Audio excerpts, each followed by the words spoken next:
Hi, ഇന്ന് എളുപ്പത്തിൽ നമുക്കൊരു ബ്രേക്ക്ഫാസ്റ്റ് തയ്യാറാക്കാം. അതിനായി ഞാൻ കുറച്ച് ഗോതമ്പ് മാവാണ് എടുക്കുന്നത്. കുറച്ച് ഗോതമ്പ് മാവ് ഒരു ബൗളിലേക്ക് ഇതുപോലെ ഇട്ട് കൊടുക്കാം. അതിനുശേഷം അതിലേക്ക് 2 മുട്ട പൊട്ടിച്ചൊഴിച്ച് കൊടുക്കാം. പിന്നെ കുറച്ച് തേങ്ങ, ചിരകിയ കുറച്ച് തേങ്ങ കൂടി ഇതിലേക്ക് ഇട്ട് കൊടുക്കണം. അതിനുശേഷം ഒരു നുള്ളു ഉപ്പ്, ഇത്രയും കൂടെ ചേർത്ത് കുറച്ച് വെള്ളം ഒഴിച്ച് ദോശയുടെ പരുവത്തിന് നല്ലതുപോലെ ഒന്ന് കലക്കിയെടുക്കാം.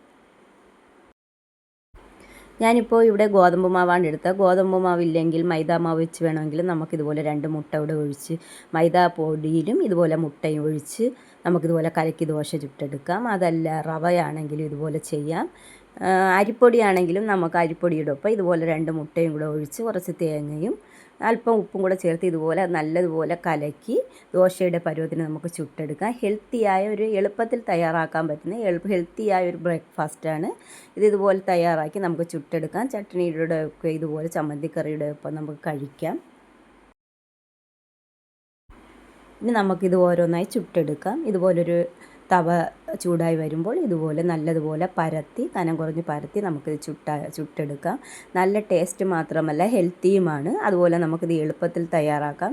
രാവിലെ നമുക്ക് അപ്പത്തിനോ ദോശയ്ക്കോ ഉള്ള മാവൊന്നും ഇല്ല എന്നുണ്ടെങ്കിൽ പെട്ടെന്ന് നമുക്കിത് എളുപ്പത്തിൽ ഗോതമ്പ് മാവ് വെച്ചാണെങ്കിലും അരിപ്പൊടി വെച്ചിട്ടാണെങ്കിലും റവ വെച്ചിട്ടാണെങ്കിലും മൈദാപ്പൊടി വെച്ചിട്ടാണെങ്കിലും അതിനൊപ്പം 2 മുട്ട കൂടി ചേർത്ത് എളുപ്പത്തിൽ നമുക്ക് തയ്യാറാക്കാൻ പറ്റുന്ന ഒരു ബ്രേക്ക്ഫാസ്റ്റാണ്. ഇത് കാണുന്ന കൂട്ടുകാർ ഇതുപോലെ ഒന്ന് ട്രൈ ചെയ്ത് നോക്കണം. നിങ്ങൾക്ക് ഇഷ്ടമായാൽ ലൈക്ക് ചെയ്യണം, ഷെയർ ചെയ്യണം. നിങ്ങളുടെ സപ്പോർട്ട് ഉണ്ടെങ്കിലേ എനിക്ക് മുന്നോട്ട് പോകാൻ പറ്റുകയുള്ളൂ. അതുകൊണ്ട് ഇത് കാണുന്ന കൂട്ടുകാർ എൻ്റെ ചാനലൊന്ന് സബ്സ്ക്രൈബ് ചെയ്യണം. പിന്നെ ടേസ്റ്റിയായ ദോശ തയ്യാറായി. ഇത് ചട്ടിനിക്കൊപ്പം ഞാൻ ഇത് ടേസ്റ്റിയാണ്. ഇതുപോലെ നിങ്ങളും ഉണ്ടാക്കി നോക്കണം. എല്ലാ കൂട്ടുകാരും എൻ്റെ ചാനലൊന്ന് സബ്സ്ക്രൈബ് ചെയ്യണം.